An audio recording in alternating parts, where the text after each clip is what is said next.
The civilian convoy for the West Philippine Sea officially embarks on a voyage to Scarborough Shoal in a mission that may witness another attempt from China to disrupt the activity.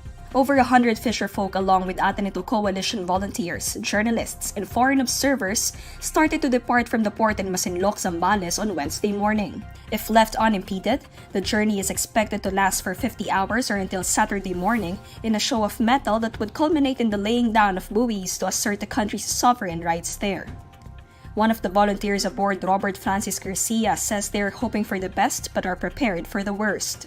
The Philippine Coast Guard says it will deploy a warship to shadow the convoy, which is expected to encounter Chinese vessels at all 4 points of the compass, according to a West Philippine Sea monitor. Last year, a Christmas convoy led by the same coalition sailed to bring supplies to Filipino troops stationed at Ayungin Shoal and other maritime features, but had to cut short the trip after they were shadowed by Chinese vessels.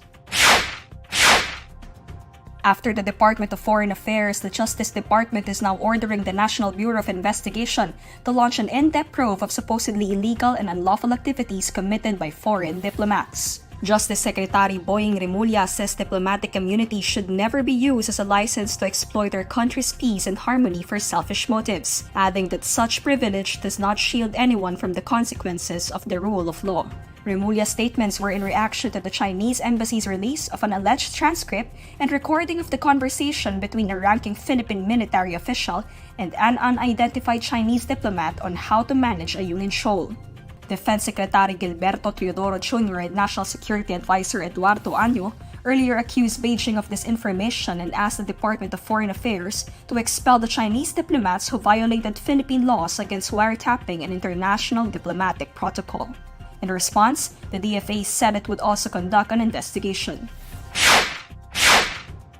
The Philippine Atmospheric, Geophysical and Astronomical Services Administration says 37 areas in the country, including Metro Manila, may have a dangerous heat index level on Wednesday, May 15. In its heat index forecast on Tuesday, Pagasa says areas in Bicol, Capiz, and Northern Luzon may experience up to 46 degrees Celsius heat index. While the Ninoy Aquino International Airport in Pasay City may have a heat index of 43 degrees Celsius, and the Pagasa Science Garden in Quezon City may have a 42 degrees Celsius heat index. In Pag-asa's classification system, a heat index of 42 degrees to 51 degrees Celsius merits a dangerous level.